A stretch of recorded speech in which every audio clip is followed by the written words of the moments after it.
Halo sahabatku, apa kabar kalian hari ini? Semoga selalu dalam keadaan sehat dan semangat ya. Selamat datang kembali di channel Cerita Momo.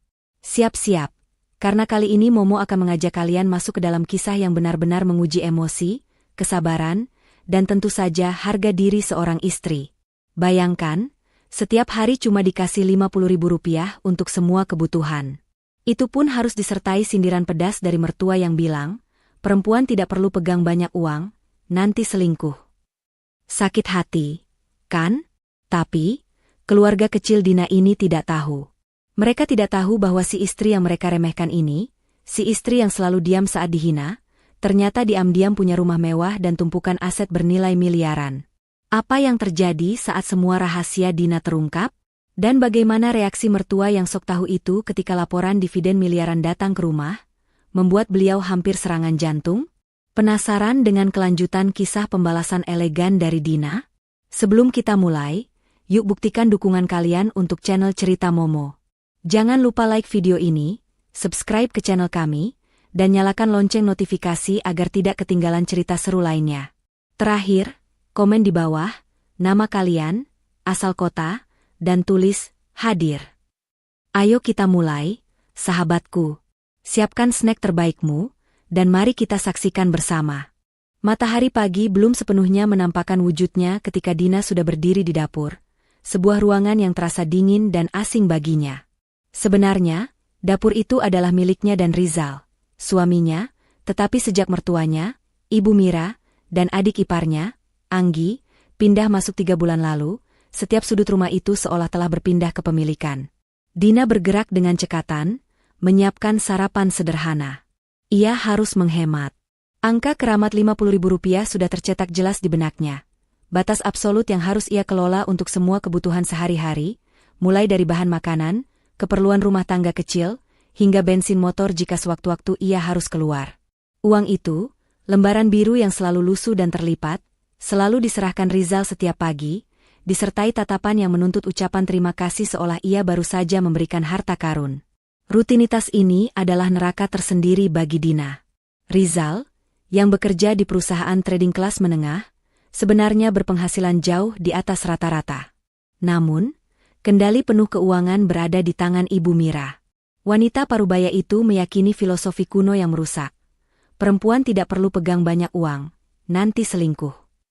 Sebuah kalimat yang selalu diucapkan Ibu Mira dengan nada superior, seperti sedang menasihati seorang anak kecil yang tidak bisa dipercaya. Bagi Ibu Mira, uang adalah sumber kebebasan yang berbahaya, dan seorang istri harus tetap terikat pada suaminya melalui ketergantungan finansial. Dina, yang jauh di lubuk hatinya memiliki portofolio aset bernilai miliaran, hanya bisa tersenyum simpul setiap kali mendengar dogma usang itu. Senyum itu bukan senyum setuju, melainkan senyum miris dari seseorang yang sedang menyaksikan drama murahan. Pagi itu, aroma nasi goreng yang ia masak dengan bumbu seadanya menguar di udara. Anggi, si adik ipar yang pengangguran dan hobinya hanya scrolling media sosial dengan ponsel terbaru, keluar dari kamar dengan wajah cemberut. Anggi tidak pernah membantu, tetapi selalu menjadi juri pertama atas makanan yang disajikan. Ia duduk di meja makan dengan gaya angkuh, melirik piring Dina. Cuma nasi goreng lagi, Mbak? Tidak ada lauk spesial? Mama kan kurang suka kalau cuma pakai telur mata sapi, Anggi berkata tanpa menatap Dina. Dina hanya menjawab dengan lembut, mengatakan bahwa stok lauk sedang menipis dan ia akan ke pasar siang nanti. Jawaban itu tentu saja memancing Ibu Mira. Ibu Mira datang, mengenakan daster sutra favoritnya, yang anehnya dibeli menggunakan uang Dina tanpa sepengetahuan Ibu Mira, hanya melalui kartu kredit tambahan yang terhubung ke rekening Rizal. Dina, kamu ini bagaimana mengurus rumah tangga? Setiap hari menu seperti ini. Rp50.000 itu cukup untuk membuat masakan enak, asalkan kamu pintar mengaturnya. Jangan boros, Ibu Mira menyentil piring seolah sedang menguji kekerasan hatinya. Lagi pula, buat apa kamu ke pasar? Sudah cukup di warung saja. Tidak perlu menghabiskan bensin motor. Nanti uangnya habis, kamu minta lagi ke Rizal. Istri itu harusnya hemat. Tahu diri. Dina menunduk, pura-pura menerima nasihat itu dengan lapang dada. Namun, di dalam kepalanya, ia sedang menghitung. Uang Rp50.000 itu bahkan tidak cukup untuk membayar tagihan listrik per jam di salah satu townhouse mewahnya di kawasan elit Jakarta Selatan. Kesederhanaan yang ia tampilkan adalah topeng yang ia kenakan setiap pagi. Ia tidak hanya menghemat uang belanja, tetapi ia sedang menghemat energi untuk menghadapi drama keluarga suaminya. Sepanjang hari, rutinitas Dina diisi dengan tugas-tugas rumah tangga. Ia mencuci, menyapu, mengepel, bahkan mencuci pakaian Anggi yang menumpuk. Ibu Mira dan Anggi hanya duduk santai di ruang tamu, menonton sinetron di televisi besar yang dibeli Dina untuk rumah itu 3 tahun lalu. Ketika Dina mencoba duduk sebentar untuk minum, Ibu Mira langsung menyindir. "Dina, coba lihat bunga di teras itu. Sudah layu. Jangan cuma duduk.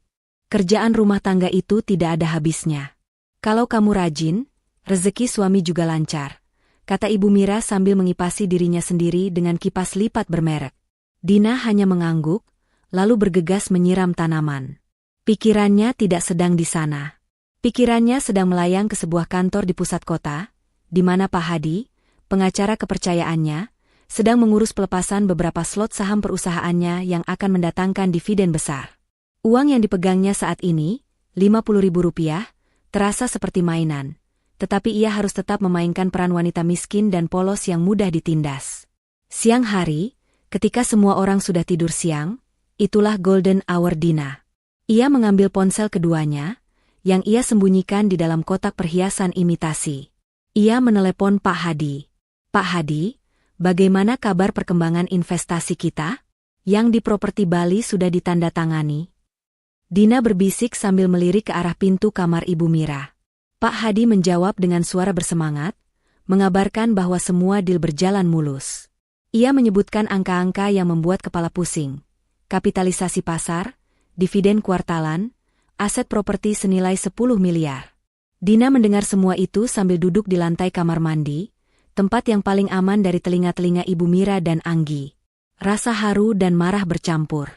Ia memiliki semua ini, tetapi ia harus hidup seperti seorang pembantu rumah tangga dengan gaji yang tak layak. "Baik, Pak. Tolong pastikan invoice dan laporan keuangan tahunan yang baru, yang menunjukkan semua aset dan dividen, dikirimkan melalui kurir ke alamat rumah saya ini, ya. Tidak perlu menggunakan nama perusahaan saya, cukup nama kantor Bapak sebagai pengirim." Dina memberi instruksi penting. Rencananya sudah matang. Ia akan menggunakan laporan itu sebagai bom waktu. Setelah menutup telepon, Dina mencuci muka dan kembali keluar dengan wajah datar. Ketika ia kembali ke ruang tamu, Anggi terbangun dan melihat ponsel Dina yang tergeletak di sofa. Anggi segera mengambilnya, mencari-cari, berharap menemukan sesuatu yang bisa ia jadikan bahan aduan. Namun, ponsel itu hanyalah ponsel lama yang memang sengaja ia gunakan untuk kebutuhan sehari-hari, tidak ada aplikasi banking atau percakapan aneh di sana. "Mbak Dina, ponselnya jelek sekali," cibir Anggi, melemparkan ponsel itu kembali ke sofa. "Suami Mbak kan lumayan gajinya, masa ponselnya tidak pernah di-upgrade? Coba deh minta yang baru, biar tidak malu-maluin kalau keluar." Dina, yang baru saja menginstruksikan pembelian 1 unit mobil sport mewah atas nama perusahaannya di luar negeri, hanya menjawab, "Ah, ini kan masih bisa dipakai, Anggi. Yang penting fungsinya." Jawaban Dina membuat Anggi kesal, karena tidak ada drama yang bisa dipicu. Dina selalu seperti itu, sabar, irit bicara, dan selalu menghindari konflik terbuka. Perilaku ini membuat Ibu Mira dan Anggi semakin yakin bahwa Dina adalah wanita yang lemah, naif, dan bodoh. Mereka tidak pernah melihat kilatan kecerdasan dan perhitungan tajam di mata Dina. Mereka hanya melihat seorang istri yang patuh dan mudah dibohongi. Sore harinya, Rizal pulang. Ritual pemberian uang terjadi lagi.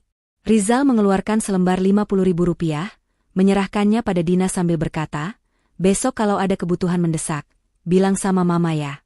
Jangan langsung minta ke saya. Mama lebih tahu soal pengeluaran rumah tangga." Dina menerima uang itu, memasukkannya ke dalam dompet lusuhnya. Dompet itu, yang ia beli seharga Rp20.000 di pasar, adalah simbol dari kehidupan palsu yang ia jalani. Di balik dompet lusuh itu, ia menyimpan platinum card bank luar negeri yang bisa ia gunakan untuk membeli apapun yang ia inginkan di dunia ini. Malam itu, saat makan malam, Ibu Mira sengaja membahas rencana liburan ke luar negeri bersama Anggi. Mereka membicarakannya seolah Dina tidak ada di ruangan itu. Nanti di sana, kita belanja sepuasnya ya, Nggi. Uang MAH jangan dipikirin, kata Ibu Mira, melirik ke arah Dina yang sedang menyendok nasi. Lain dengan orang yang cuma tahu hemat, uangnya hanya cukup untuk kebutuhan dapur. Dina menyantap makan malamnya perlahan. Ia tidak merasakan sakit hati lagi, hanya rasa lelah yang mendalam. Ia telah menahan ini semua terlalu lama. Ia mengunci rapat-rapat emosinya, membiarkan kemarahan dan kehinaan itu menumpuk menjadi satu resolusi baja. Ia akan segera mengakhiri drama ini, dan akhir itu akan datang secepat kurir yang membawa paket laporan keuangan. Ia sudah mengatur semuanya. Ia akan membuat mereka terkejut, terhina, dan menyesal. Semua rencananya akan berjalan tepat waktu. Ia hanya perlu menunggu. Tiba saatnya hari yang paling ditunggu oleh Rizal dan keluarganya. Perayaan ulang tahun pernikahan orang tua Rizal, yang sekaligus menjadi ajang kumpul keluarga besar dari pihak Ibu Mira.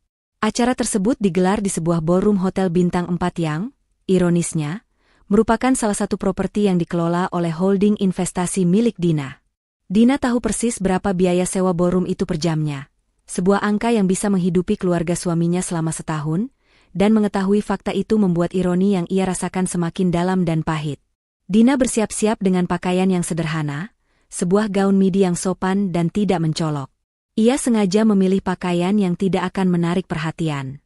Ia tidak ingin menjadi pusat dari ejekan atau sorotan yang berlebihan.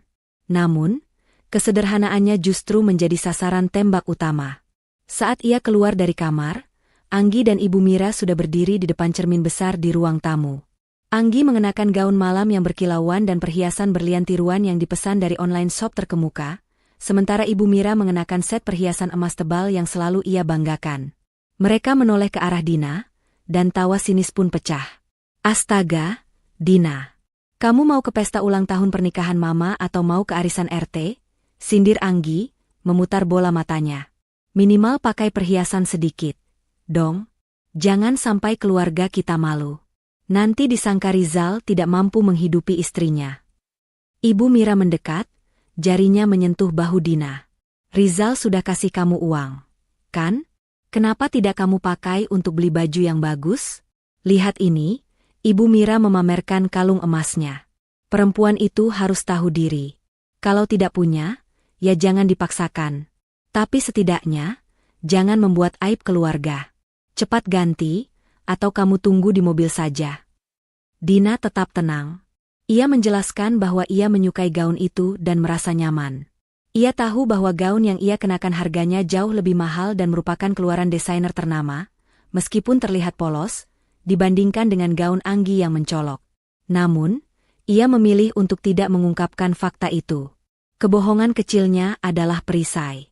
Hadiahmu sudah siap, Dina? Tanya Rizal, yang baru keluar dan sudah rapi dengan jasnya. Nada suaranya datar, seolah menanyakan apakah Dina sudah mengunci pintu. Dina menunjukkan sebuah kotak kecil berisi bingkai foto yang ia hias sendiri. Bingkai itu berisi foto masa muda Ibu Mira dan ayah mertuanya. Rizal mengerutkan dahi. Cuma bingkai foto? Dina, ini acara besar. Setidaknya berikan perhiasan atau barang elektronik. Apa kata sepupu-sepupuku nanti? Mereka semua membawa hadiah mahal, protes Rizal. Ibu Mira langsung menyambar. Sudah Mama bilang, Zal, uang yang kamu kasih ke dia kan sedikit, makanya bisanya cuma beli bingkai foto murahan. Tidak usah memaksa, Dina. Biarkan mereka tahu diri, kalau kemampuanmu memang segitu. Untungnya, Mama tidak mengharapkan apa-apa dari menantu yang tidak punya penghasilan sendiri, katanya dengan nada merendahkan yang sangat menyakitkan. Dina hanya mengangguk, menerima semua hinaan itu sebagai bagian dari rencananya. Ia sengaja tidak membeli hadiah mahal. Ia ingin melihat sejauh mana mereka akan merendahkannya berdasarkan kemampuan finansial yang ia tunjukkan. Kesempatan untuk dihina adalah kesempatan untuk membalas dengan pukulan yang telak. Di ballroom hotel, pesta berlangsung meriah. Keluarga besar Ibu Mira, yang semuanya tampak glamor dan sombong, menyambut mereka. Setiap kali ada kerabat yang bertanya kepada Dina tentang pekerjaannya atau asal-usulnya, Ibu Mira selalu menyela, mengatakan bahwa Dina hanya ibu rumah tangga biasa, dan fokus melayani suami. Kata-kata itu selalu diiringi tatapan iba dari para kerabat dan tatapan merendahkan dari Anggi. Saat acara tukar hadiah, rasa malu Dina mencapai puncaknya, meskipun itu adalah bagian dari sandiwara yang ia ciptakan. Sepupu Rizal memberikan jam tangan mewah, sementara Anggi memberikan paket liburan singkat. Ketika giliran Dina, ia maju dengan bingkai foto itu. Suara tawa pelan terdengar dari beberapa kerabat. Ibu Mira menerima bingkai itu dengan senyum palsu yang lebih terlihat seperti seringai. "Terima kasih, Dina. Ini sangat personal," kata Ibu Mira dengan penekanan pada kata personal, yang berarti tidak ada harganya. "Yang penting niatnya, ya kan, Nak? Meskipun hadiah ini tidak seberapa, Mama hargai usahamu." Selama sisa pesta, Dina merasa seperti patung hiasan. Rizal meninggalkannya untuk bersosialisasi dengan rekan kerjanya, sementara Ibu Mira dan Anggi asyik membicarakan rencana liburan mereka di depan Dina. Mereka seolah sedang mengejeknya secara terbuka, menganggap Dina tidak layak untuk menikmati kemewahan yang sedang mereka pamerkan. Dina merasa sesak. Ia izin ke kamar kecil. Kamar kecil mewah di hotel itu, yang ia ketahui dibangun dengan dana investasi propertinya sendiri, menjadi tempat persembunyiannya. Ia mengunci diri di bilik, mengeluarkan ponsel keduanya yang selama ini ia sembunyikan dengan sangat rahasia. Ia menelepon Pak Hadi, yang sebenarnya berada di lantai bawah ballroom, mengurus administrasi perpanjangan kontrak event organizer mereka dengan hotel. "Pak Hadi, apakah Bapak ada di lobi sekarang?" Suara Dina berbisik, tegang. "Ya, Bu Dina. Saya baru saja selesai. Semua lancar. Apakah Ibu baik-baik saja?" Jawab Pak Hadi. "Saya baik-baik saja, Pak." Hanya sedikit lelah dengan sandiwara ini, Dina menarik napas dalam-dalam. "Saya butuh Bapak meyakinkan saya lagi. Semua aset saya sudah aman, kan? Termasuk rencana penjualan sebagian properti di Bali untuk menutupi modal awal bisnis baru saya." Pak Hadi, sebagai satu-satunya orang di dunia yang tahu kekayaan sejati Dina, meyakinkannya. Ia mulai membacakan daftar aset. 3 townhouse mewah, kepemilikan saham mayoritas di 2 perusahaan startup, dan deposito bank luar negeri dengan saldo yang hanya bisa diimpikan Rizal seumur hidup. Pak Hadi sengaja membaca daftar itu dengan suara yang terdengar mantap, seolah memberikan suntikan keberanian pada Dina. "Semua aman, Bu Dina. Bahkan, dividen kuartalan dari Ayah Investment baru saja cair pagi ini. Jumlahnya, Anda tahu sendiri. Kita sudah mempersiapkan dokumen dan laporan keuangan yang akan dikirimkan. Begitu laporan itu sampai, rencana Anda akan berjalan," ujar Pak Hadi. Mendengar konfirmasi itu, air mata Dina menetes. Bukan air mata kesedihan, melainkan air mata kelegaan bercampur amarah. Ia bukan wanita miskin, ia bukan istri yang tidak tahu apa-apa, dan ia jelas bukan seorang penipu. Ia adalah seorang pebisnis ulung yang sedang berpura-pura menjadi korban. Semua kekayaan itu adalah hasil kerja kerasnya sebelum menikah, kekayaan yang ia kelola dengan cerdas, dan ia sengaja menyembunyikannya dari Rizal dan keluarganya untuk menguji apakah cinta Rizal lebih besar dari materialisme. Hasilnya, Rizal gagal total. Setelah membersihkan air matanya, Dina menatap dirinya di cermin. Ia melihat seorang wanita yang kuat dan bertekad. Ia menghapus semua kelemahan di wajahnya dan menggantinya dengan tatapan baja. Ia sudah membuat keputusan. Sandiwara ini harus diakhiri dengan gemilang. Ia tidak akan lagi membiarkan martabatnya diinjak-injak dengan uang Rp50.000, sementara ia mampu membeli seluruh isi ballroom ini. Ia keluar dari kamar mandi, kembali ke area pesta. Kali ini, ia berjalan dengan langkah yang berbeda. Ada aura percaya diri yang tak terlihat, aura kepemilikan yang membuat langkahnya terasa berbobot. Ia melihat Rizal sedang tertawa lepas dengan teman-temannya, sama sekali tidak memedulikan keberadaannya. Ia melihat Ibu Mira dan Anggi sedang berbisik-bisik sambil menatapnya dengan pandangan meremehkan. Dina berjalan lurus ke arah mereka, mengambil segelas air, dan berdiri di sana, mengamati. Ia memutuskan bahwa ia tidak perlu lagi menahan diri. Malam ini adalah titik baliknya. Ia tidak akan merusak pesta mertuanya, tetapi ia akan mengumpulkan semua hinaan itu sebagai energi pendorong untuk menjalankan babak selanjutnya, mengirimkan laporan dividen yang akan menghancurkan keangkuhan mereka. Di sisa waktu pesta, Dina mulai mengirimkan pesan singkat kepada Pak Hadi. Pesan itu berisi instruksi sederhana, namun memiliki dampak yang sangat besar. Pak Hadi, pastikan laporan dividen itu dikirimkan besok pagi. Gunakan kurir tercepat, dan pastikan kurir itu meminta tanda tangan Ibu Mira atau Rizal. Perencanaan Dina telah memasuki fase eksekusi. Pesta yang seharusnya menjadi perayaan cinta dan kehangatan itu, bagi Dina, hanyalah panggung terakhir untuk ia menerima penghinaan sebelum ia melancarkan serangan baliknya. Keesokan hari setelah pesta ulang tahun pernikahan yang dingin, suasana di rumah Dina dan Rizal terasa lebih tegang dari biasanya. Ibu Mira dan Anggi masih diselimuti aura kesombongan dan kelelahan setelah berpesta, tetapi mereka juga diselimuti rasa penasaran yang menggerogoti. Mereka mulai memperhatikan setiap gerak-gerik Dina, terutama setelah insiden bingkai foto yang memalukan di pesta.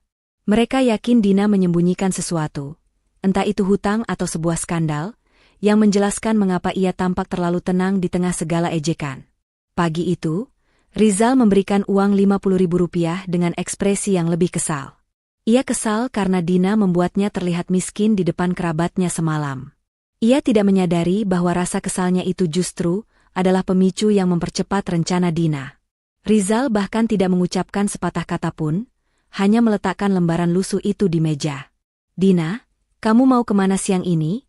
tanya Ibu Mira dengan nada menyelidik, saat Dina sedang merapikan tasnya. "Saya ada janji dengan teman lama, Bu. Kami mau membahas acara reuni kecil," jawab Dina, menggunakan kata reuni, yang sesungguhnya adalah kode untuk pertemuannya dengan Pak Hadi untuk mengurus asetnya. Anggi langsung menimpali. "Acara reuni? Memangnya ada uang, Mbak, untuk bayar kafe mewah? Paling-paling juga ketemu di warung kopi depan gang." "Jangan bohong, deh." Dina hanya tersenyum samar. Sebuah senyum yang kini mulai mengandung makna rahasia yang jauh lebih besar. Ia mengenakan pakaian yang sangat santai, blus murah dan celana jeans usang, dan berpamitan. Setelah mendapatkan izin pergi yang diwarnai dengan puluhan pesan agar ia segera pulang dan tidak menghamburkan uang, Dina keluar dari rumah itu. Namun, ia tidak menuju ke warung kopi atau kafe. Langkah pertamanya adalah menuju mall kecil untuk menukar pakaiannya dengan setelan kerja yang elegan dan mahal, yang ia simpan di loker sewaan. Ia juga mengambil kunci mobilnya yang selama ini tersembunyi. Mobil yang ia kendarai bukanlah mobil murah seperti yang diasumsikan Rizal, melainkan sebuah SUV Eropa yang ia beli secara tunai beberapa bulan lalu, lengkap dengan plat nomor rahasia yang hanya ia gunakan untuk keperluan bisnis. Tujuan utama Dina adalah sebuah kawasan perumahan elit yang baru saja selesai dibangun di ujung kota, sebuah kawasan dengan keamanan tinggi dan harga properti yang fantastis. Di sana, di antara deretan rumah-rumah modern bergaya minimalis, berdirilah sebuah townhouse berlantai 3 dengan fasad kaca yang elegan, rumah impian Dina. Rumah itu adalah miliknya.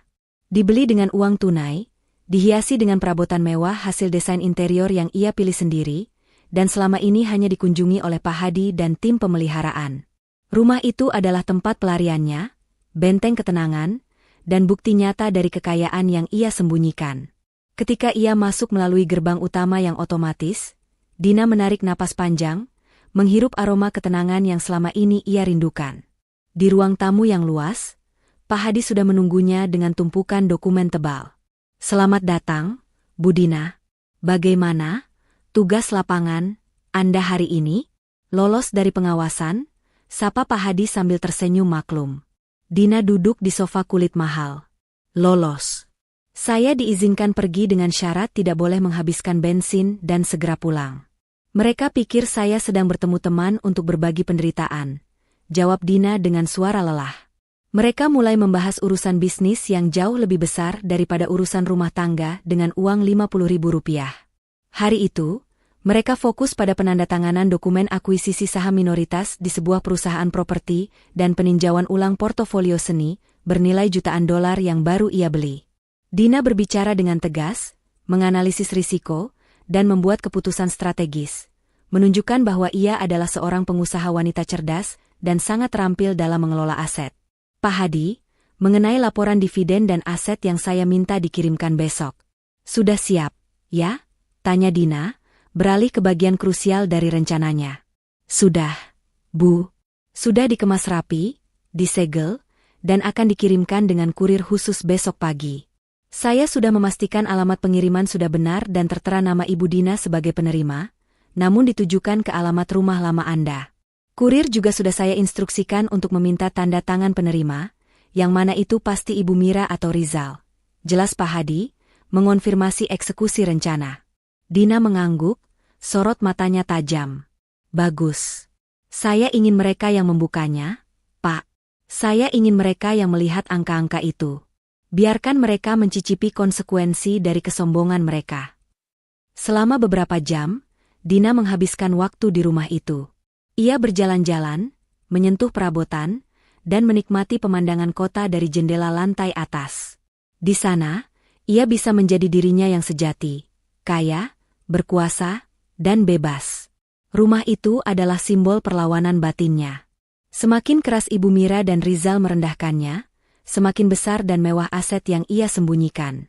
Tepat sebelum jam pulang kantor Rizal, Dina bergegas kembali. Ia berganti pakaian usangnya di mall kecil yang sama, menyembunyikan mobil mewahnya di lokasi parkir terpencil, dan kembali ke rumah dengan mengendarai motor butut yang sering ia gunakan. Ketika ia tiba di rumah, Anggi dan Ibu Mira langsung menyambutnya dengan serangan interogasi. "Dari mana saja kamu? Kenapa lama sekali?" tanya Ibu Mira, dengan tangan di pinggang. "Tadi, teman saya bercerita banyak, Bu. Tentang kesulitannya mencari pekerjaan," jawab Dina, menggunakan cerita karangan yang terdengar menyedihkan dan tidak mencurigakan. Anggi mendekat dan mencium bau parfum di tubuh Dina. "Tunggu, bau parfum kamu beda. Ini parfum mahal. Kamu dapat dari mana? Jangan-jangan kamu diam-diam kerja dan dapat uang dari laki-laki lain." "Ya," tuduh Anggi tanpa berpikir. Dina menjawab dengan sangat tenang, "Saya disemprot parfum teman saya. Dia ingin saya mencobanya, katanya parfum diskon." Ibu Mira menatapnya curiga, tetapi tidak ada bukti. Dina tampak begitu polos dan lelah. Persis seperti penampilan seorang istri yang sibuk mengurus rumah tangga dan ngobrol dengan teman yang bernasib sama. Mereka membiarkannya pergi, tetapi kecurigaan itu tidak pernah hilang.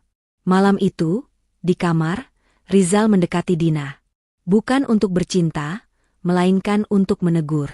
"Dina, besok-besok kalau mau keluar, jangan pakai motor itu. Bensinnya boros. Naik angkot saja. Uang Rp50.000 itu sudah saya hitung-hitung sangat pas untuk belanja sayur dan lauk," Rizal berbisik. "Mama benar, kamu tidak bisa mengelola uang dengan baik. Kamu harusnya bersyukur saya dan Mama yang pegang kendali penuh." Mendengar kata-kata itu, hati Dina terasa dingin. Rasa lelahnya mencapai puncak. "Mengendalikan uangku agar tidak selingkuh, atau mengendalikan hidupku agar aku tidak punya pilihan selain tetap bersamamu," batin Dina. Ia tidak mengucapkan kata-kata itu. Ia hanya mengangguk pelan, seolah menerima kekalahan. Rizal berbalik dan tidur. Sementara Dina, di balik selimut, kembali memegang ponsel rahasianya. Ia mengecek notifikasi dari Pak Hadi yang mengonfirmasi bahwa kurir untuk laporan dividen sudah disiapkan dan akan dikirimkan tepat pukul 10 pagi besok. Dina tersenyum dalam kegelapan. Ia membayangkan detik-detik ketika Ibu Mira yang angkuh dan Rizal yang meremehkan itu membuka amplop tebal itu. Mereka akan melihat angka-angka di laporan itu, angka-angka yang membuktikan bahwa wanita yang mereka hina setiap hari dengan uang Rp50.000 adalah seorang miliarder. Detik-detik itu akan menjadi pembalasan yang manis dan setimpal. Dina tidak perlu berteriak atau berkelahi. Ia hanya perlu menunggu paket itu datang. Pagi hari itu terasa lebih suram, bukan karena cuaca, tetapi karena Dina tahu ini adalah hari ulang tahun pernikahan mereka. 5 tahun. 5 tahun ia habiskan untuk berpura-pura, 5 tahun ia mencoba menanamkan harapan bahwa Rizal akan melihatnya bukan sebagai wanita yang bergantung, melainkan sebagai pasangan yang setara.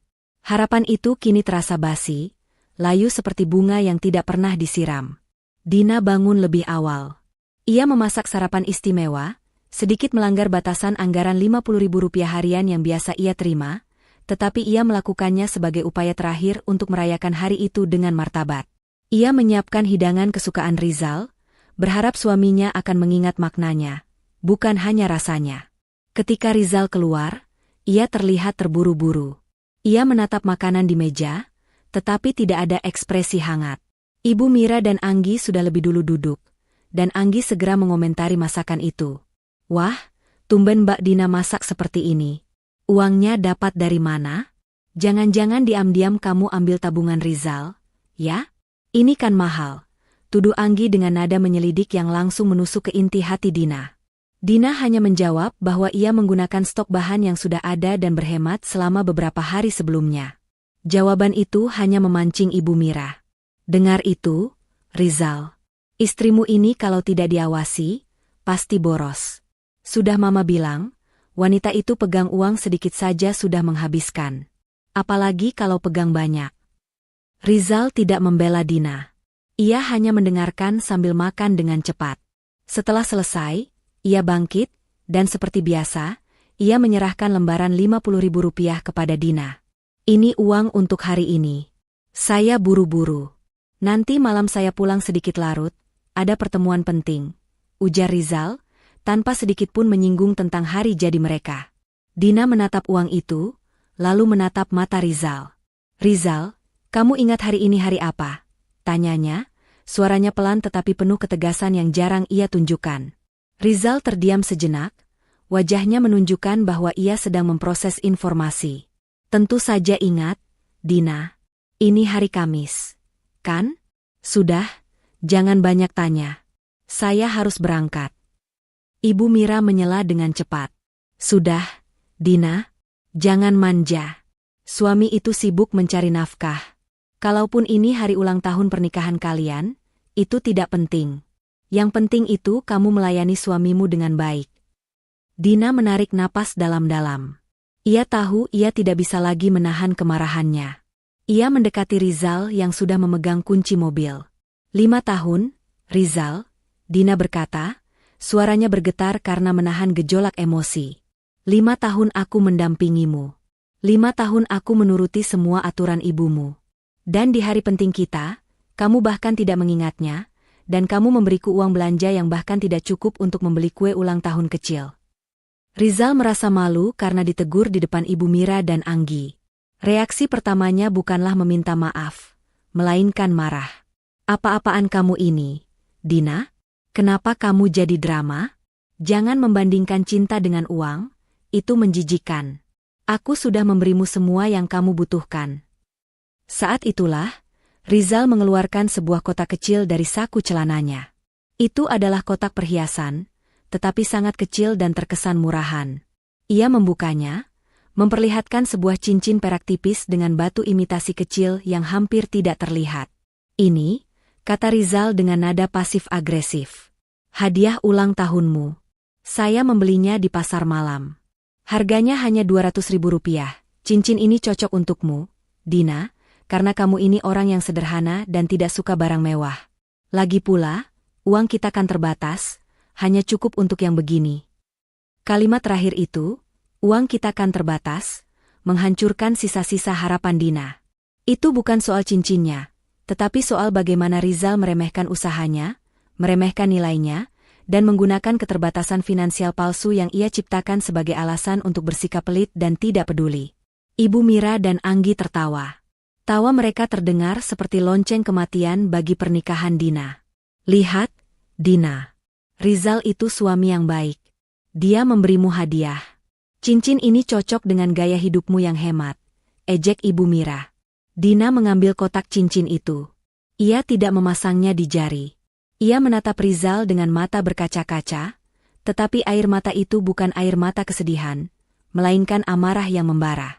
Kamu benar, Rizal. Cincin ini cocok. Cocok untuk mengingatkanku bahwa selama ini aku hanya dihargai Rp200.000 setelah 5 tahun. Ujar Dina, suaranya kini dingin, tidak lagi bergetar. Dan kamu benar, uang kita memang terbatas. Tapi, apakah kamu yakin uang kita yang terbatas, ataukah wawasanmu tentang uang yang terbatas? Rizal terkejut dengan keberanian Dina. Ia tidak pernah melihat Dina seberani ini. Jaga bicaramu, Dina. Saya tidak suka kamu kurang ajar di depan Mama. Aku sudah lama menjaga bicaraku, Rizal. Aku sudah lama menjaga hatiku. Tapi sekarang, aku lelah. Aku lelah pura-pura menjadi orang yang kamu dan ibumu inginkan. kata Dina.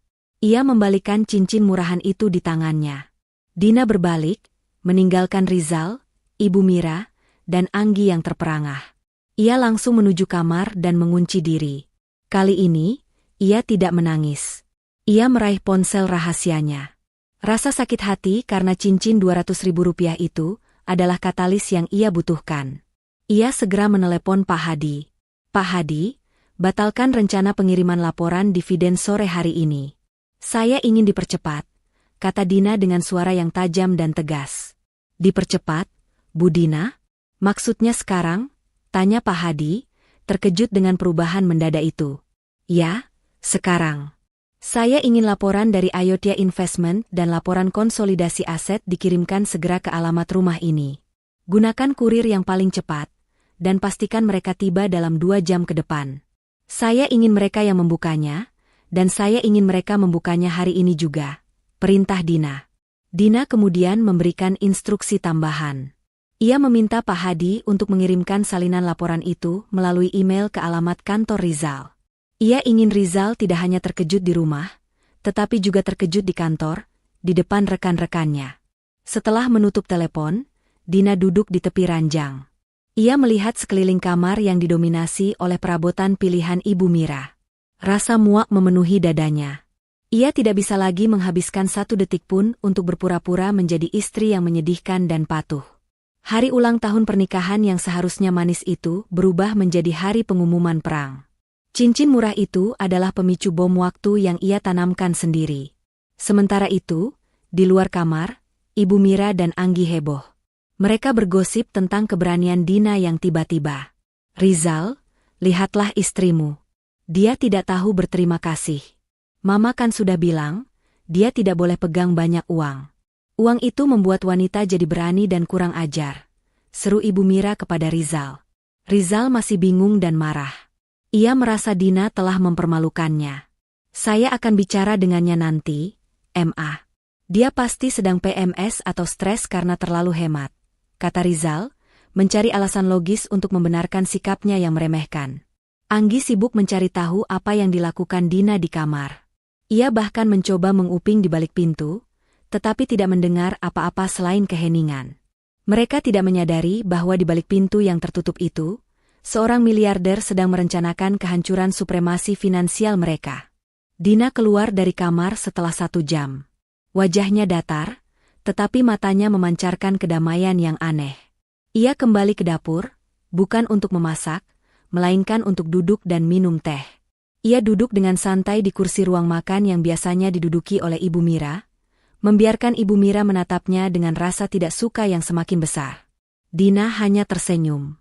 Senyum itu berbeda. Senyum itu penuh janji. Janji akan sebuah pembalasan yang elegan, yang akan segera terwujud begitu kurir berjas rapi dari kantor hukum Pak Hadi tiba di depan pintu rumah mereka. Ketegangan di rumah itu terasa begitu nyata, seperti udara yang dipenuhi bubuk mesiu, tinggal menunggu percikan api. Setelah insiden cincin murah, Rizal buru-buru berangkat kerja, meninggalkan Ibu Mira dan Anggi dalam suasana hati yang kesal dan penuh kecurigaan. Mereka tidak bisa menerima keberanian Dina yang tiba-tiba. Bagi mereka, keberanian itu hanya bisa berasal dari 2 hal, rasa tidak tahu diri yang luar biasa, atau dukungan finansial ilegal. Mereka memilih untuk meyakini yang kedua. Ibu Mira mondar-mandir di ruang tamu. Dia pasti menyembunyikan sesuatu, Nggi. Tidak mungkin dia berani bicara seperti itu kalau tidak ada pegangan. Uang Rp50.000 itu tidak akan memberinya keberanian. Pasti ada laki-laki lain yang membiayainya, tuduh Ibu Mira, sambil menatap tajam ke arah kamar Dina. Anggi sibuk mencari tahu di media sosial teman-teman lama Dina, berharap menemukan foto atau petunjuk. Aku tidak menemukan apa-apa, Ma. Teman-temannya di media sosial juga tampak biasa-biasa saja. Hanya ibu rumah tangga. Tapi, bau parfumnya kemarin itu benar-benar mahal. Ini aneh, Ma. Dina sendiri sedang berada di dapur, mencuci piring dengan gerakan lambat dan tenang. Di luar, ia menampilkan citra seorang istri yang pasrah, tetapi di dalam, ia sedang menghitung waktu. Pukul 10 pagi adalah waktu yang telah ia tetapkan. Ia membayangkan Pak Hadi sudah memastikan kurir terbaik telah meninggalkan kantor. Pukul 9.50. Dina menyelesaikan pekerjaannya di dapur dan duduk di sofa, tepat di hadapan Ibu Mira dan Anggi. Ia mengambil majalah resep lama yang lusuh dan mulai membacanya. Sikapnya yang santai itu justru membuat Ibu Mira semakin frustrasi. "Kenapa kamu duduk di situ, Dina? Apakah sudah tidak ada pekerjaan lagi? Itu lantai di teras kotor sekali, cepat bersihkan," perintah Ibu Mira, mencoba menguasai kembali situasi. Dina menoleh, tatapannya tenang, tetapi dingin. "Saya baru saja menyelesaikan pekerjaan rumah tangga, Bu. Saya berhak beristirahat. Bukankah Ibu selalu mengajarkan saya untuk mengelola waktu dengan baik?" jawab Dina, menggunakan kata-kata Ibu Mira sendiri untuk membungkamnya. Ibu Mira terdiam, rahangnya mengeras. Ia tidak terbiasa dilawan seperti itu. Anggi hanya mendengus kesal, lalu kembali sibuk dengan ponselnya. Suasana hening, kecuali suara denting jam dinding yang berdetak menuju momen krusial. Tepat pukul 10.05. Terdengar suara klakson mobil di depan gerbang, bukan klakson biasa, melainkan klakson mobil mewah. Kemudian, bel rumah berbunyi nyaring dan berulang kali, nada yang tidak biasa untuk kurir paket atau penjual keliling. Ibu Mira beranjak, terkejut. "Siapa itu pagi-pagi begini? Tamu penting?" Anggi mengintip dari jendela dan matanya membesar. "Ma. Itu mobilnya mahal sekali. Ada lambang kantor hukum di pintunya. Dan kurirnya memakai jas, Ma." Kurir berjas rapi, membawa map kulit tebal di tangannya, berdiri di depan pintu. Ia terlihat sangat profesional, jauh dari kesan kurir paket biasa. Ibu Mira, yang selalu mendambakan citra sosial yang tinggi, segera merapikan diri dan membuka pintu. "Selamat pagi, Bu. Saya dari Jayanusa Consulting. Saya membawa dokumen sangat rahasia dan penting yang ditujukan kepada Ibu Dina," kata kurir itu dengan suara sopan tetapi tegas. "Saya memerlukan tanda tangan penerima langsung." Ibu Mira terkejut. Ditujukan kepada Dina? Dan berasal dari kantor consulting? Ia segera mengambil posisi, berusaha merebut kendali. "Oh, ya, saya ibunya. Dina sedang tidak bisa diganggu. Berikan saja kepada saya. Saya yang akan tanda tangan," kata Ibu Mira, mencoba menarik map itu. "Mohon maaf, Bu. Sesuai instruksi, dokumen ini harus ditandatangani oleh penerima atau suami penerima, Bapak Rizal. Karena ini adalah dokumen yang sangat sensitif terkait financial asset," tegas kurir itu, menahan mapnya. Seketika, kata-kata financial asset itu membuat jantung Ibu Mira berdegup kencang. Ia mengira Dina sedang disita hartanya atau terlilit hutang besar. Ibu Mira tidak mau Rizal tahu. Ia harus mengendalikannya. "Baiklah. Saya mertuanya, jadi saya mewakili suami. Sini, saya yang tanda tangan." Ibu Mira mendesak. Kurir itu ragu sejenak, lalu melihat formulir tanda tangan. Akhirnya, karena desakan dan penekanan Ibu Mira yang mengaku sebagai perwakilan resmi keluarga, ia menyerahkan map itu dan meminta tanda tangan Ibu Mira. Ketika kurir itu pergi, Ibu Mira memegang map kulit tebal itu seperti memegang granat. Anggi sudah berdiri di sampingnya, mata mereka berdua dipenuhi nafsu ingin tahu. "Buka, Ma. Cepat buka. Pasti ini surat hutang, atau surat panggilan dari polisi karena Mbak Dina menipu orang," desak Anggi. Mereka membawa map itu ke meja ruang tamu. Dina pura-pura tidak mendengar dan tetap fokus pada majalah resepnya, tetapi telinganya menajam. Ia bisa merasakan energi di ruangan itu memuncak. Ibu Mira membuka map itu dengan tangan gemetar. Di dalamnya terdapat 2 amplop besar. Amplop pertama berlabel, "Sangat Rahasia, Laporan Keuangan Konsolidasi Aset Properti, 2018 hingga 2023. Amplop kedua berlabel, "Dividen Kuartalan, Klien VVIP." Ibu Mira merobek amplop pertama dengan tergesa-gesa. Matanya langsung tertuju pada halaman ringkasan aset. Di sana, tertulis nama Dina dengan huruf tebal, diikuti oleh daftar properti, townhouse Jakarta Selatan, villa resort Bali, apartemen mewah. Di sampingnya, tertera kolom valuasi dengan angka-angka yang menggunakan banyak sekali nol, miliaran rupiah. Anggi menjerit tertahan. "MMA, ini apa? Ini bukan hutang, Ma. Ini adalah daftar properti. Dan semuanya atas nama Dina. Ibu Mira meremas kertas itu, mengira itu adalah tipuan atau kesalahan. Ia membuka amplop kedua, yang berisi laporan dividen. Kali ini, ia melihat angka yang lebih gila. Laporan dari perusahaan investasi Ayotya Investment menunjukkan adanya pencairan dividen kuartalan yang baru saja ditransfer ke rekening atas nama Dina, jumlahnya ratusan juta rupiah hanya dalam 3 bulan. Wajah Ibu Mira yang biasanya merah karena marah kini pucat pasi, seperti tertutup bedak tebal. Ia mencoba membaca ulang, tetapi angka-angka itu tidak berubah. Miliaran. Properti. Dividen. Semua milik menantunya, wanita yang ia ejek setiap hari dan ia batasi dengan uang 50.000 rupiah. Ibu Mira merasakan sakit tajam menusuk di dada kirinya. Napasnya tercekat. Rasa shock dan penyesalan yang mendalam menghantamnya sekaligus. Bagaimana mungkin? Wanita yang ia anggap bodoh dan miskin ini ternyata jauh lebih kaya, jauh lebih cerdas, dan jauh lebih kuat dari seluruh keluarga mereka. Tidak mungkin. Ini pasti tipuan. Ibu Mira terhuyung, tangannya memegang dada, dan tubuhnya mulai lemas. Ia tidak bisa menerima kenyataan itu. Anggi juga ikut panik. Ia memegang ibunya, tetapi matanya terus melotot ke kertas laporan. Ia membayangkan berapa banyak tas bermerek dan liburan yang bisa ia dapatkan dari kekayaan Dina. Kini, mereka telah menghinanya habis-habisan. Dina, yang sedari tadi pura-pura membaca majalah, bangkit dengan perlahan. Ia berjalan mendekati meja, mengambil laporan dividen yang terlepas dari tangan Ibu Mira. Ada apa, Bu? Kenapa Ibu tampak terkejut? Apakah ini berita buruk? Tanya Dina dengan nada yang begitu lembut, tetapi di mata Ibu Mira, suara itu terdengar seperti lonceng kematian. Melihat Dina berdiri di sana, begitu tenang dan berkuasa, kontras dengan wajahnya yang pucat dan gemetar, membuat Ibu Mira tidak kuat lagi. Ia jatuh pingsan di pelukan Anggi. Kepalanya terbentur meja sedikit, tetapi rasa sakit fisiknya tidak sebanding dengan rasa sakit mental yang disebabkan oleh realitas keuangan Dina.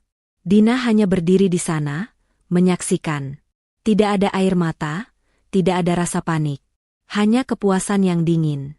Ia telah mencapai titik baliknya.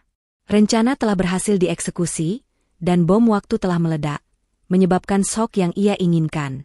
Ibu Mira mendapatkan pukulan jantung yang sesungguhnya. Kekacauan meledak seketika di ruang tamu. Ibu Mira terbaring tak sadarkan diri di sofa, wajahnya pucat pasi, sementara Anggi berteriak histeris, bolak-balik antara mencoba menyadarkan ibunya dan meratapi setumpuk laporan keuangan yang kini tergeletak di lantai marmer. Di tengah keributan itu, Dina berdiri tegak dan tenang. Pikirannya bekerja dengan cepat. Ia tahu sandiwara sudah selesai, dan kini waktunya menghadapi konsekuensi dari aksinya. Ambil minyak angin, Nggi. Cepat panggil dokter. Jangan hanya berteriak. Perintah Dina dengan suara yang tiba-tiba tegas dan berwibawa, sebuah nada yang belum pernah didengar Anggi sebelumnya. Anggi terkejut dengan otoritas yang terpancar dari suara Dina, tetapi ia terlalu panik untuk membantah. Ia bergegas mencari pertolongan. Dina sendiri tidak panik. Ia tahu Ibu Mira tidak akan mengalami kondisi fatal, tetapi shock yang dialami mertuanya itu adalah murni. Shock karena keserakahan dan penghinaan yang tiba-tiba berbalik menamparnya. Saat Anggi sibuk menelepon, Dina mengambil kembali kedua laporan rahasia itu. Ia menyimpannya dengan hati-hati. Saat ia sedang merapikan kertas-kertas itu, ponsel Rizal yang tergeletak di meja bergetar, ada notifikasi email baru. Dina tahu itu adalah salinan laporan yang ia minta dikirim Pak Hadi ke kantor Rizal. Ia tersenyum tipis. Sekarang, Rizal akan mengetahui kebenarannya, tidak hanya melalui telepon dari rumah, tetapi juga melalui data resmi di kantor. Tak lama kemudian, sebuah ambulans datang. Dina dengan tenang memberikan penjelasan kepada para medis bahwa Ibu Mira mengalami syok mendadak. Ia bahkan memberikan rincian kondisi kesehatan Ibu Mira sebelumnya, menunjukkan pengetahuan dan ketenangan yang membuat para medis itu terkesan. Dina tidak ikut ke rumah sakit. Ia tahu tugasnya adalah menunggu Rizal. Rizal menerima telepon panik dari Anggi. Dengan suara yang gemetar, Anggi hanya mampu berkata, "Ma pingsan, Zal, Mama shock, cepat pulang." Rizal yang sedang berada di tengah rapat penting langsung izin mendadak. Ia belum sempat membuka email dari Pak Hadi yang baru masuk. Ketika Rizal tiba di rumah sakit, ia disambut oleh Anggi yang menangis dan Ibu Mira yang sudah sadar tetapi masih lemah. Anggi segera menceritakan semuanya, tetapi dengan dramatisasi yang berlebihan, fokus pada paket aneh yang datang. Mama pingsan karena stres. Zal, ada paket aneh dari kantor hukum. Mama kira itu surat hutang besar, makanya syok.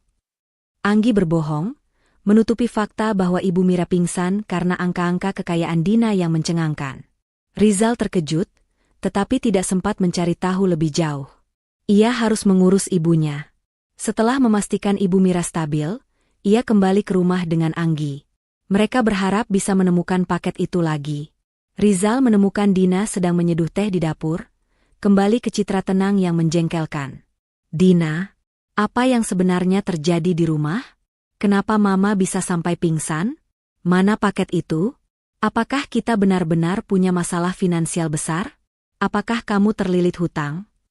Rizal menyerbu dengan rentetan pertanyaan yang menunjukkan bahwa ia masih berpikir Dina adalah penyebab masalah, bukan pemegang solusi.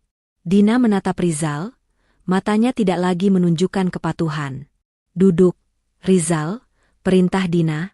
Nada suaranya membuat Rizal, entah kenapa, menurut. Dina meletakkan 2 amplop tebal di meja. Paket itu sudah saya amankan. Ini isinya. Rizal meraih amplop itu dan merobeknya. Ia mulai membaca, tetapi otaknya kesulitan memproses informasi di depannya. Matanya melesat dari kata, Dina, sebagai pemilik aset, ke daftar properti, hingga kolom valuasi yang dipenuhi angka 0. Ia menggosok matanya. Ini pasti lelucon. Apa-apaan ini, Dina? Kamu membuat lelucon di saat Mama sedang sakit? Ini daftar properti fiktif. Kan? Kenapa semua atas namamu? Kamu tidak punya uang sebanyak ini. Desak Rizal, suaranya naik 1 oktav. Anggi yang sedari tadi menguping, segera ikut melihat. Ekspresinya kali ini tidak bisa berbohong. Ia menunjuk laporan dividen. Itu, Zal, lihat di situ. Dividen ratusan juta. Ayodhya Investment. Itu kantor investasi besar, Zal. Rizal membaca lagi. Tiba-tiba, ia teringat email yang ia terima di kantor. Ia mengambil ponselnya, membuka email dari Pak Hadi, yang kini ia sadari adalah seorang pengacara terkenal, dan membuka lampiran yang sama persis dengan yang ada di tangannya. Otaknya mulai tersambung. Syok Ibu Mira, ketenangan Dina, dan laporan miliaran ini. Kamu, ini semua benar? Rizal berbisik, tidak percaya. Kamu punya semua ini? Kapan? Bagaimana? Dina bersandar, meletakkan cangkir tehnya dengan bunyi pelan yang memecah keheningan. Ya, Rizal. Itu adalah asetku. Properti, saham, dan bisnis yang sudah aku kelola jauh sebelum kita menikah. Kekayaan yang membuatku bisa membeli apapun yang kamu, Mama, dan Anggi pamerkan selama ini. Rizal menjadi marah, tetapi bukan karena penghinaan, melainkan karena kebohongan yang ia rasakan. Kenapa kamu menyembunyikannya dariku, Dina? Kenapa kamu membiarkan aku hidup seperti ini, memberi kamu uang 50.000 rupiah setiap hari, sementara kamu seorang miliarder? Dina mendengus, tawa kering yang pahit. Aku menyembunyikannya untuk menguji kamu, Rizal. Untuk melihat apakah kamu mencintaiku karena diriku atau karena uang. Dan untuk melihat apakah kamu akan menghargai martabatku, meskipun kamu berpikir aku miskin. Aku memberimu uang 50.000 rupiah, dan kamu tidak pernah protes. Aku biarkan Mama menghinamu, dan kamu hanya diam. Seru Rizal. Aku diam karena aku ingin melihat sejauh mana martabatku dihargai oleh suamiku sendiri. Tapi, kamu gagal total, Rizal. Kamu tidak pernah membela aku, dan kamu bahkan memberiku cincin 200.000 rupiah sebagai hadiah ulang tahun, sambil berkata, uang kita kan terbatas. Kata Dina, mengutip kata-kata Rizal yang paling menyakitkan. Air mata Rizal mulai menetes, bukan karena penyesalan tulus, tetapi karena rasa malu yang amat besar. Ia menyadari betapa bodohnya ia. Ia telah menghina seorang miliarder yang kebetulan adalah istrinya sendiri. Ia telah menertawakan orang yang bisa memberinya kebebasan finansial seumur hidup. Anggi, yang melihat peluang, segera mendekati Dina. "Mbak Dina, maafkan aku. Aku tidak tahu. Aku janji akan bersikap baik mulai sekarang. Aku akan bantu kamu urus rumah ini." Dina bahkan tidak melirik Anggi. Ia fokus pada Rizal. "Keputusan sudah bulat, Rizal. Aku sudah menghubungi Pak Hadi untuk menyiapkan dokumen. Aku ingin bercerai," kata Dina dengan tenang. Kata perceraian itu menghantam Rizal seperti tinju. "Tidak, Dina. Jangan. Aku minta maaf. Kita bisa perbaiki ini. Aku akan mengembalikan semua kendali uang kepadamu. Aku janji akan membelamu dari Mama. Aku janji akan membelikanmu hadiah yang paling mahal." Rizal memohon, kini tulus. Namun, ketulusannya terasa terlambat dan didorong oleh kekayaan Dina. Dina hanya menggelengkan kepala. "Cintaku padamu sudah berakhir sejak kamu meremehkan usahaku dengan uang Rp50.000, Rizal. Dan harga diriku tidak bisa dibeli dengan hadiah mahal, setelah kamu membiarkan aku dihina oleh ibumu selama bertahun-tahun. Aku sudah punya segalanya. Yang aku butuhkan adalah ketenangan, dan itu tidak ada di rumah ini." Rizal jatuh berlutut, memohon ampun. Namun, pandangan Dina sudah kosong. Ia sudah membuat keputusan. Ia hanya perlu menunggu prosesnya. Kepanikan Rizal dan Anggi tidak lagi relevan bagi Dina. Setelah mengumumkan keputusannya untuk bercerai, Dina segera meninggalkan rumah itu. Ia tidak membawa banyak barang, hanya pakaian seadanya yang ia kenakan dan dompet lusuhnya. Kekayaan sejatinya, ponsel rahasia dan kunci mobilnya, sudah bersamanya. Ia meninggalkan Rizal, Anggi, dan Ibu Mira yang baru siuman di rumah sakit, dalam kekacauan emosional dan finansial yang mereka ciptakan sendiri. Tujuan Dina adalah rumah mewahnya yang tersembunyi, benteng pertahanan terakhirnya di ujung kota. Ketika ia tiba, suasana tenang dan sunyi di rumah itu langsung memeluknya, menghilangkan semua debu hinaan dan stres dari rumah lamanya. Dina membiarkan dirinya jatuh di sofa, menikmati ketenangan yang sudah lama hilang. Ia tidak lagi harus mengkhawatirkan anggaran Rp50.000, atau tatapan menghakimi Ibu Mira. Ia berada di wilayahnya, di mana setiap sudut adalah cerminan dari kecerdasan dan kerja kerasnya.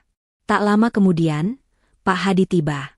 Pengacara senior itu datang bukan hanya sebagai penasihat hukum, tetapi juga sebagai satu-satunya teman terpercaya yang menyaksikan perjuangan diam-diam Dina selama bertahun-tahun. "Bu Dina, Anda terlihat tenang.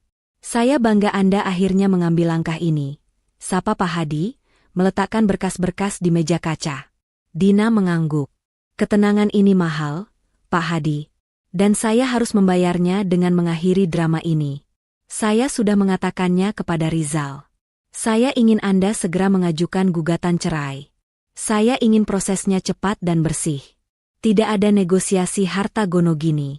Semua aset yang mereka kira milik mereka, sebenarnya milik saya." Mereka mulai membahas detail teknis. Pak Hadi menjelaskan bahwa mereka memiliki posisi yang sangat kuat. Karena semua properti, saham, dan deposito telah diatur sebelum pernikahan atau dikelola melalui perusahaannya dengan pemisahan aset yang ketat, Rizal dan keluarganya tidak memiliki klaim hukum yang sah atas kekayaan Dina. Dina kemudian memberikan instruksi yang mengejutkan. "Saya ingin Anda segera mengirimkan surat pemberitahuan resmi ke bank dan semua vendor rumah itu," ujar Dina. "Beritahukan kepada mereka bahwa saya adalah pemilik sah dan tunggal dari rumah yang selama ini kami tinggali. Semua tagihan, mulai dari listrik, air, hingga cicilan furnitur, akan saya bekukan dan saya alihkan ke rekening terpisah. Biarkan mereka yang mengurusnya mulai sekarang." Pak Hadi mengangkat alisnya. "Anda yakin, Bu? Itu bisa menimbulkan masalah besar bagi mereka." "Mereka yang menciptakan masalah ini, Pak Hadi," balas Dina dingin. "Mereka menertawakan saya karena saya hanya berurusan dengan uang Rp50.000, padahal rumah itu dibeli dengan uang saya sendiri. Saya ingin mereka merasakan beban finansial yang sesungguhnya. Saya ingin mereka tahu rasanya harus mencari uang untuk sesuatu yang selama ini mereka anggap gratis, karena suami saya yang bekerja." Keputusan Dina menunjukkan bahwa ia tidak hanya ingin bercerai, tetapi juga ingin memberikan pelajaran yang sangat keras kepada keluarga yang telah merendahkannya. Ia ingin mereka kehilangan kemewahan palsu yang selama ini mereka nikmati, kemewahan yang sebenarnya berasal dari keringatnya sendiri. Mereka melanjutkan pembahasan tentang perusahaan Rizal. Dina meminta Pak Hadi untuk menyelidiki secara mendalam semua aset dan rekening Rizal. Ia tahu Rizal bukanlah seorang miliarder, tetapi ia ingin memastikan bahwa Rizal tidak menyembunyikan kekayaan apapun darinya, atau apakah ia telah menggunakan uangnya sendiri untuk menutupi hutang keluarga. Saya ingin tahu secara pasti, Pak, apakah ada aset Rizal yang sah yang harus dibagikan? Jika ada, saya akan serahkan semuanya. Saya tidak butuh hartanya. Saya hanya ingin keadilan atas waktu dan martabat yang telah mereka curi dari saya, kata Dina, tatapannya menyeratkan tekad yang tak tergoyahkan. Selama pertemuan berlangsung, Dina juga memanfaatkan momen itu untuk beristirahat secara mental. Ia berjalan-jalan di taman kecil rumahnya, menghirup udara yang bersih, jauh dari bau masakan sederhana yang harus ia masak dengan anggaran terbatas. Di rumah ini, ia bisa memesan makanan terbaik, ia bisa tidur di kasur yang paling nyaman, dan ia bisa menghabiskan waktu berjam-jam tanpa harus dicurigai atau diinterogasi. Di tengah ketenangan itu, Rizal mencoba menghubunginya puluhan kali. Teleponnya tidak diangkat, pesannya tidak dibalas. Rizal dan Anggi sudah kembali dari rumah sakit dan menemukan rumah itu kosong. Rizal panik, ia mulai mencari petunjuk tentang kemana Dina pergi. Di rumah itu, Rizal mulai menyadari betapa buruknya sikapnya. Ia mulai menghubungkan semua potongan, ketenangan Dina, tatapan kosongnya saat dihina, dan cincin murahan yang ia berikan. Penyesalan mulai tumbuh, tetapi penyesalan itu masih bercampur dengan kebingungan dan ketakutan akan kehilangan uang. Rizal dan Anggi menemukan surat-surat dari beberapa tagihan yang belum dibayar. Mereka mulai panik karena menyadari bahwa pengeluaran rumah tangga harian jauh lebih besar daripada yang mereka bayangkan. Ibu Mira yang baru pulang dari rumah sakit, meskipun masih lemah, hanya bisa terbaring sambil terus meratapi laporan miliaran Dina. Rasa syoknya belum hilang. Dina menerima laporan intelijen dari Pak Hadi tentang kepanikan mereka. Rizal sudah menghubungi saya, Bu. Dia meminta pertemuan. Dia bilang dia menyesal dan ingin bernegosiasi, lapor Pak Hadi. Dina menggeleng. Tidak ada negosiasi. Dia hanya menyesal karena tahu saya kaya, bukan karena dia mencintai saya. Katakan padanya bahwa pertemuan hanya akan terjadi di pengadilan. Dan pastikan surat pemberitahuan pembekuan tagihan rumah itu sudah dikirimkan besok pagi. Saya ingin drama di rumah itu mencapai klimaksnya. Dina menghabiskan malam itu dengan ketenangan yang sempurna, tidur nyenyak untuk pertama kalinya setelah bertahun-tahun. Ia mempersiapkan diri untuk babak akhir. Ia telah menemukan kekuatan sejatinya, dan ia siap menggunakan kekayaan itu bukan untuk pamer, tetapi untuk menegakkan keadilan atas dirinya sendiri. Setelah menerima surat resmi dari Pak Hadi yang menyatakan bahwa Dina telah mengajukan gugatan cerai dan membekukan semua tagihan rumah tangga, Rizal akhirnya mencapai titik terendah. Kehidupan nyamannya hancur dalam hitungan jam. Listrik rumah hampir diputus, tagihan air menunggak, dan Anggi serta Ibu Mira, yang baru pulang dari rumah sakit dan masih trauma dengan angka miliaran, terus menyalahkannya. Mereka hidup dalam kekacauan yang ironis. Sebuah rumah mewah yang kini tidak bisa mereka biayai. Rizal tidak tahan lagi. Ia merasa malu, bodoh, dan ketakutan. Ketakutan terbesarnya bukanlah kehilangan Dina, melainkan kehilangan akses pada potensi kekayaan yang kini ia sadari ada di depan mata. Ia akhirnya menemukan alamat kantor Pak Hadi dan memohon untuk bertemu Dina. Pak Hadi, atas instruksi Dina, menolak mentah-mentah. Satu-satunya cara adalah bertemu langsung di rumah lama mereka, tempat di mana Rizal telah merendahkan Dina selama bertahun-tahun. Malam itu, Rizal menunggu Dina pulang. Ia telah menghabiskan hari dengan menelpon Dina puluhan kali, mengirim pesan penyesalan yang panjang, dan bahkan mengirim karangan bunga. Semua upayanya sia-sia. Pukul 8 malam, Dina tiba. Ia datang dengan mobil mewahnya, yang selama ini tersembunyi. Ia parkir tepat di depan rumah. Mobil yang begitu mengkilap dan mahal, sehingga membuat Ibu Mira yang sedang duduk lesu di teras langsung menutup wajahnya karena malu. Dina keluar dari mobil dengan pakaian yang elegan dan kasual, jauh berbeda dari sosok istri lusuh dengan anggaran Rp50.000 yang selama ini mereka kenal. Rizal langsung menghampirinya, wajahnya penuh keputusasaan. Anggi dan Ibu Mira mengawasi dari balik tirai. Dina, akhirnya kamu pulang. Kita harus bicara, ujar Rizal, mencoba meraih tangan Dina. Dina menarik tangannya. Kita tidak perlu bicara di sini, Rizal. Aku hanya datang untuk mengambil sisa barang-barangku. Semua urusan akan diselesaikan oleh Pak Hadi di pengadilan. Jawab Dina, suaranya tenang dan tegas.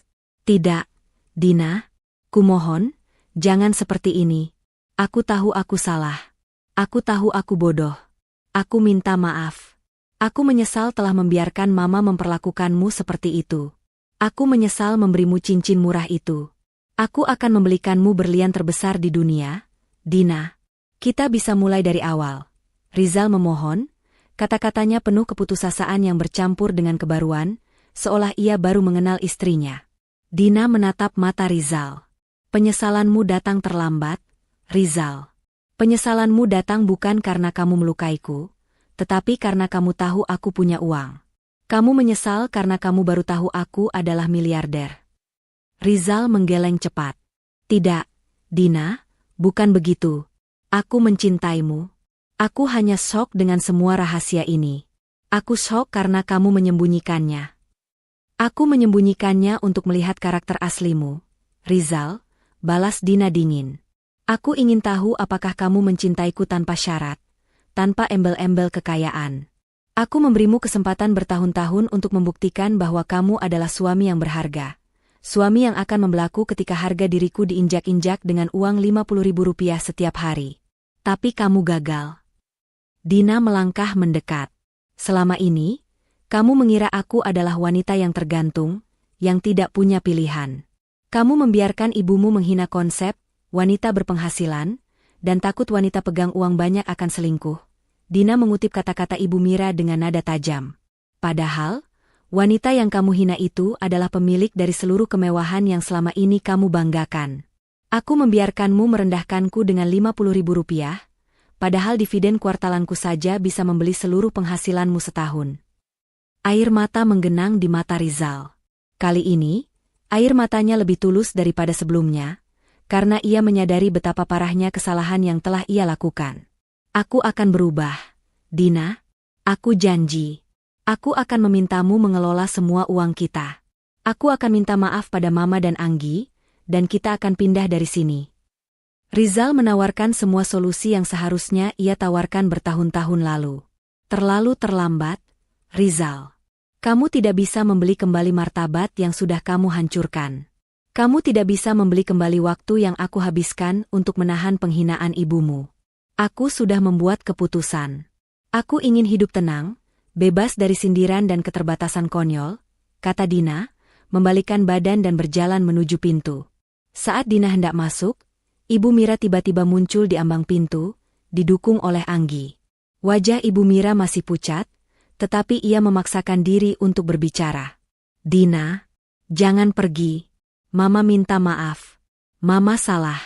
Kamu boleh pegang semua uang. Kamu boleh membeli apapun yang kamu mau. Tolong, jangan tinggalkan anak Mama. Ibu Mira memohon, tangannya mencoba meraih kaki Dina. Permintaan maafnya terdengar dipaksakan dan lebih didorong oleh ketakutan finansial daripada penyesalan tulus. Dina menatap Ibu Mira, tatapannya jauh dari belas kasihan. Ibu tidak perlu memohon pada saya, Bu Mira. Ibu perlu merenungkan bagaimana kesombongan dan pandangan sempit ibu telah menghancurkan kebahagiaan anak ibu sendiri. Saya memaafkan ibu, tetapi saya tidak bisa lagi tinggal di sini. Hidup saya jauh lebih berharga daripada harus menahan omongan ibu yang penuh penghinaan. Dina mengambil beberapa kotak berisi barang-barang pribadinya yang sudah disiapkan sebelumnya. Ia tidak menoleh lagi ke arah Rizal, yang kini menangis terseduh-seduh, atau ke arah Ibu Mira yang ambruk di pelukan Anggi. Ia berjalan kembali ke mobilnya, masuk, dan melaju pergi, meninggalkan rumah itu dalam kegelapan. Kepergian Dina bukan hanya kepergian seorang istri, tetapi juga kepergian sumber dana yang tidak disadari. Malam itu, Rizal, Ibu Mira, dan Anggi ditinggalkan bersama dengan tumpukan tagihan yang harus mereka urus sendiri, tanpa akses ke uang miliaran yang baru saja mereka ketahui keberadaannya. Permohonan Rizal gagal total. Keputusan Dina sudah bulat.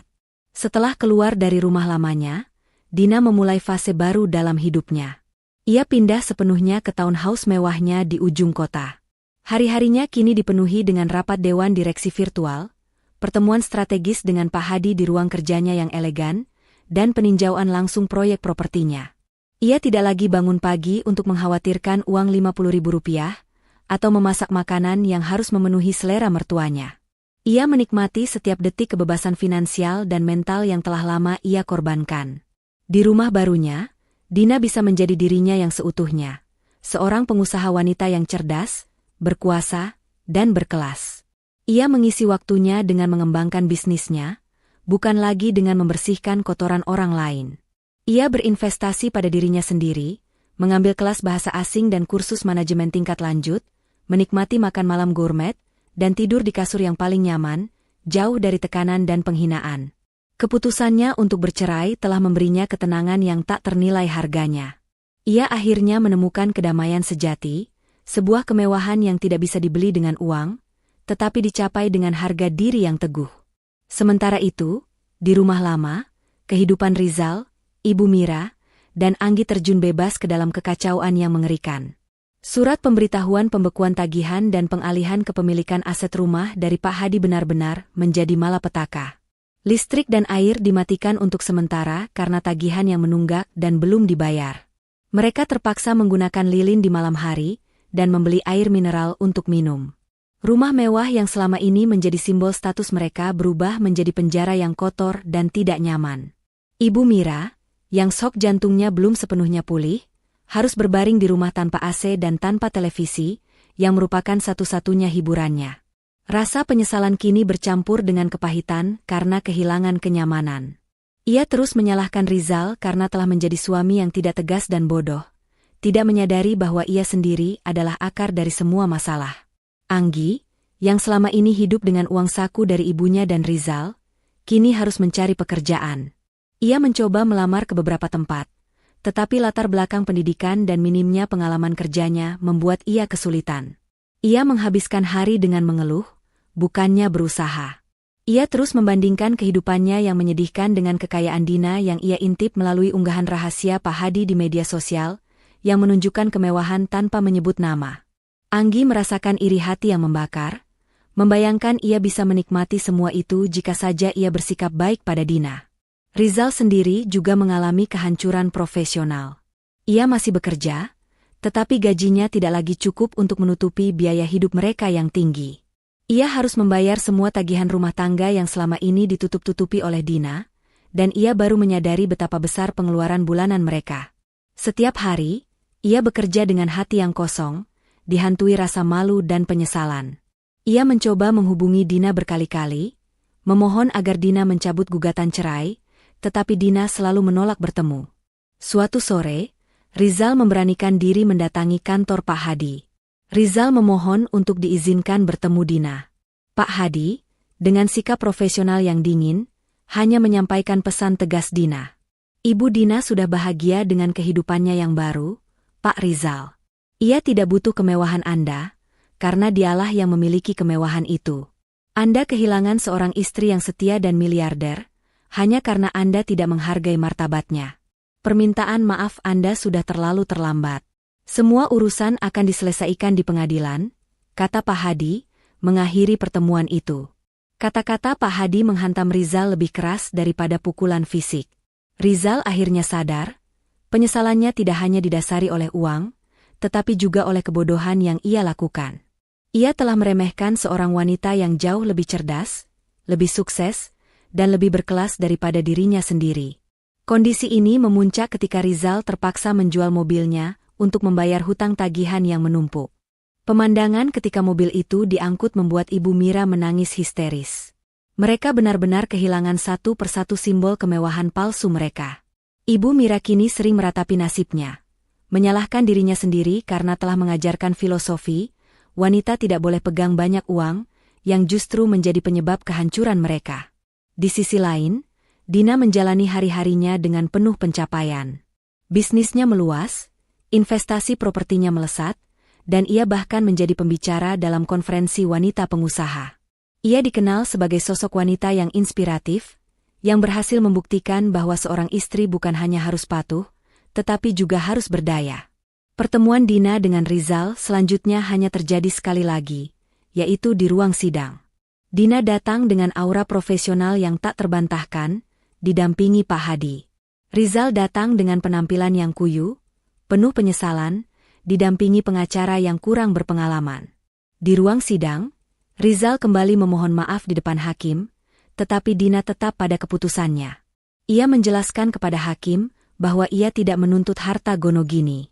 Ia hanya meminta agar perceraian disahkan dan ia ingin memulai hidup baru.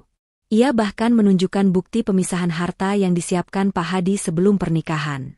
Sidang berjalan lancar karena bukti-bukti yang diajukan Dina sangat kuat. Keputusan hakim memihak Dina, mengabulkan gugatan cerai dan mengakhiri pernikahan mereka secara resmi. Saat keluar dari ruang sidang, Rizal mencoba meraih tangan Dina sekali lagi, tetapi Dina hanya menatapnya dengan pandangan tanpa emosi. Hidup baru kita sudah dimulai, Rizal. Kamu sudah mendapat pelajaranmu. Hiduplah dengan jujur dan jangan pernah lagi meremehkan potensi wanita, kata Dina, lalu berbalik dan berjalan pergi, didampingi Pak Hadi, menuju masa depan yang cerah. Setahun berlalu sejak palu hakim diketuk, mengesahkan perceraian antara Dina dan Rizal. Kehidupan Dina kini adalah manifestasi sempurna dari kebebasan dan kesuksesan yang ia impikan. Ia tidak lagi harus hidup dalam topeng kepatuhan atau dibatasi oleh uang Rp50.000. Ia menjalani hidup yang autentik di tengah kemewahan yang ia ciptakan sendiri. Rumah mewahnya bukan lagi tempat persembunyian, melainkan pusat operasional bisnisnya yang berkembang pesat. Di sana, ia menjadi CEO bagi dirinya sendiri. Dina fokus pada pengembangan perusahaannya. Dengan bimbingan Pak Hadi, ia mengakuisisi beberapa startup kecil yang menjanjikan, memperluas portofolio propertinya, dan bahkan mendirikan sebuah yayasan yang fokus pada pemberdayaan finansial wanita. Ia tampil di berbagai seminar, menceritakan pengalamannya, bukan sebagai korban, tetapi sebagai contoh nyata dari wanita yang memilih martabat di atas ketergantungan. Ia menjadi inspirasi, membuktikan bahwa seorang istri tidak perlu menoleransi penghinaan demi keamanan finansial, apalagi jika ia punya potensi jauh lebih besar. Salah satu momen paling manis bagi Dina adalah ketika ia secara resmi merayakan pembukaan kantor pusat yayasannya. Di acara yang megah itu, Dina dikelilingi oleh para pebisnis sukses dan wanita-wanita yang terinspirasi oleh kisahnya. Ia berbicara tentang pentingnya nilai diri, melawan narasi usang bahwa wanita tidak boleh berdaya secara finansial. Ia merasa utuh, harga diri dan kebahagiaan sejati telah ia raih. Sementara itu, kehidupan Rizal, Ibu Mira, dan Anggi adalah cerminan dari konsekuensi yang kejam dan pahit. Setelah perceraian, mereka harus meninggalkan rumah mewah itu karena tidak sanggup membayar tagihan dan biaya operasional yang mahal. Mereka pindah ke sebuah kontrakan kecil di pinggiran kota. Rizal kehilangan momentum di kantornya. Ia dikenal sebagai mantan suami dari seorang miliarder yang diceraikan karena bersikap pelit dan membiarkan istrinya dihina. Reputasinya hancur, dan ia kesulitan mendapatkan promosi atau proyek besar. Ibu Mira, yang shock jantungnya membuatnya harus menjalani perawatan mahal, kini harus berjuang mencari nafkah dengan berjualan makanan kecil dari rumah. Ia yang dulu angkuh dan selalu memamerkan perhiasan, kini harus menundukkan kepala meminta pinjaman. Ia selalu dirundung rasa bersalah, tidak hanya karena kehilangan menantu kaya, tetapi karena ia telah mengorbankan kebahagiaan putranya demi dogma kuno dan kesombongannya sendiri. Ia sering duduk termenung, meratapi kata-katanya sendiri, perempuan tidak perlu pegang banyak uang, nanti selingkuh. Ironisnya, karena dirinya tidak lagi pegang uang banyak, mereka semua yang menderita.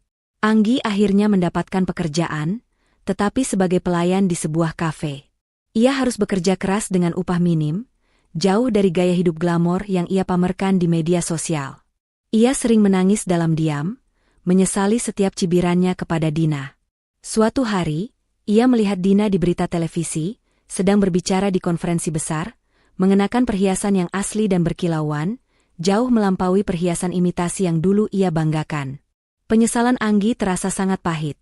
Ia telah kehilangan kesempatan untuk mendapatkan mentor dan saudari ipar yang suportif hanya karena kesombongan. Setengah tahun setelah perceraian, Rizal datang lagi mencari Dina. Ia berhasil mengetahui alamat kantor yayasan Dina. Ia datang dengan pakaian yang lusuh, wajahnya menunjukkan beban kehidupan yang berat.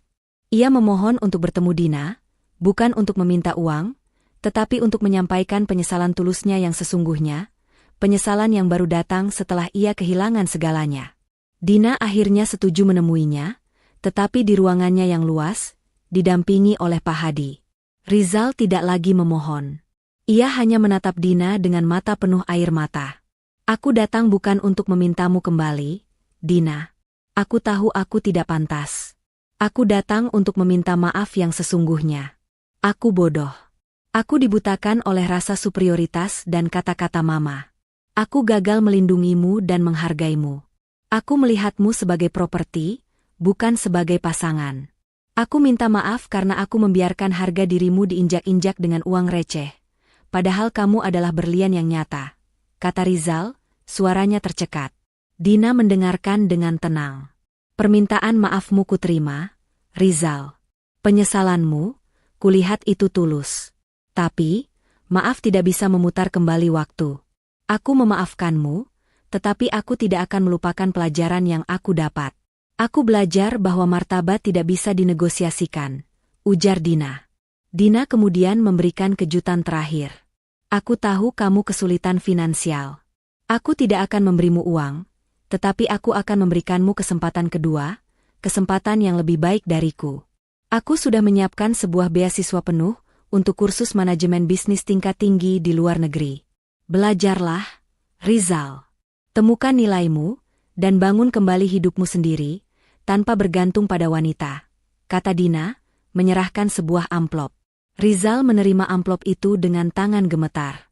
Ia tidak meminta uang, tetapi Dina memberinya modal untuk masa depan, pendidikan dan self-worth.